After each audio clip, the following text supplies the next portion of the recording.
السلام علیکم۔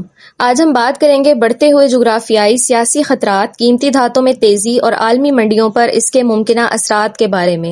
عالمی سطح پر جب بھی بڑے پیمانے پر کشیدگی بڑھتی ہے، خاص طور پر مشرق وسطیٰ جیسے حساس خطے میں، تو سرمایہ کار فوری طور پر سیف ہیون اثاثوں کی طرف منتقل ہوتے ہیں۔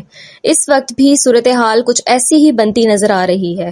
تجزیہ کاروں کا ماننا ہے کہ اگر کشیدگی میں مزید اضافہ ہوتا ہے تو توانائی کی سپلائی متاثر ہونے کے خدشات بڑھتے ہیں، تو قیمتی دھاتوں میں خریداری کا دباؤ شدت اختیار کر سکتا ہے۔ کچھ بین الاقوامی ماہرین کے مطابق اگر غیر معمولی اور انتہائی حالات پیدا ہو جائیں تو نیو یارک کے چاندی کے فیوچر میں $100 فی اونس سے اوپر کی سطح بھی خارج از امکان نہیں۔ اسی طرح سونے کے حوالے سے بھی انتہائی منظرنامے میں عالمی قیمتوں کے $6,000 فی اونس تک پہنچنے کے امکانات کو مکمل طور پر رد نہیں کیا جا سکتا۔ تاہم یہ بات انتہائی اہم ہے کہ ایسے کسی بڑی پیش رفت کی رفتار اور شدت کا انحصار مکمل طور پر اس بات پر ہوگا کہ موجودہ تنازع کس سمت میں جاتا ہے۔ آیا یہ محدود دائرے میں رہتا ہے یا خطے کے مزید ممالک اس میں شامل ہوتے ہیں؟ مختصر مدت میں مارکیٹ کا بنیادی رجحان واضح ہے۔ اتار چڑھاؤ میں اضافہ اور رسک ایوریشن خطرے سے بچنے کی حکمت عملی۔ ایسے ماحول میں سونا عموماً سپورٹ حاصل کرتا ہے کیونکہ سرمایہ کار ایکٹیویٹیز اور رسکی اثاثوں سے نکل کر محفوظ سرمایہ کاری کی طرف آتے ہیں۔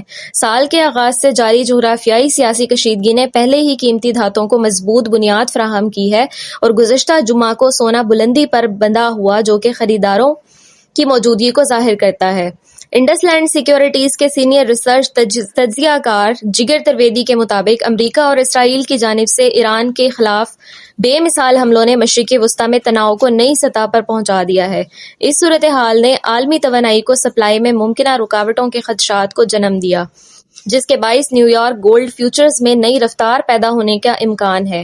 اگر پیر کو مارکیٹ گیپ اپ کے ساتھ اوپن ہوتی ہے تو یہ واضح اشارہ ہے کہ سرمایہ کار ویکنڈ رسک کو قیمتوں میں شامل کر رہے ہیں۔ مزید یہ کہ اگر عالمی سطح پر تیل کی سپلائی متاثر ہونے کے خدشات مضبوط ہوتے ہیں تو کروڈ آئل میں بھی نمایاں اتار چڑھاؤ دیکھنے کو مل سکتا ہے۔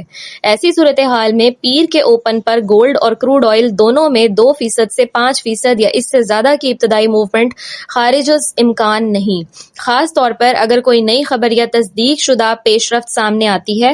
تاہم یاد رکھیں کہ ابتدائی تیزی کے بعد بھی منافع خوری پروفٹ ٹیکنگ بھی آ سکتی ہے، اس لیے جذباتی فیصلوں کے بجائے تکنیکی لیولز اور رسک مینجمنٹ کو ترجیح دینا ضروری ہوگا۔ سرمایہ کاروں کے لیے اس وقت 3 چیزیں سب سے اہم ہیں۔ ہیڈ لائن رسک، کسی بھی نئی خبر کا فوری اثر۔ ڈالر کی سمت، اگر ڈالر کمزور ہوتا ہے تو سونے کو اضافی سپورٹ مل سکتی ہے۔ نمبر 3، بانڈ ییلڈز میں کمی عموماً گولڈ کے لیے مثبت سمجھی جاتی ہے۔ مجموعی طور پر موجودہ ماحول غیر یقینی اور ہائی وولیٹائل ہے۔ قیمتی دھاتوں میں تیزی ممکن ہے لیکن اسی رفتار سے تیز اصلاح بھی آ سکتی ہے، اس لیے پروفیشنل اپروچ، واضح انٹری اور ایگزٹ پلان اور سخت رسک مینجمنٹ اس وقت سب سے زیادہ اہم حکمت عملی ہے۔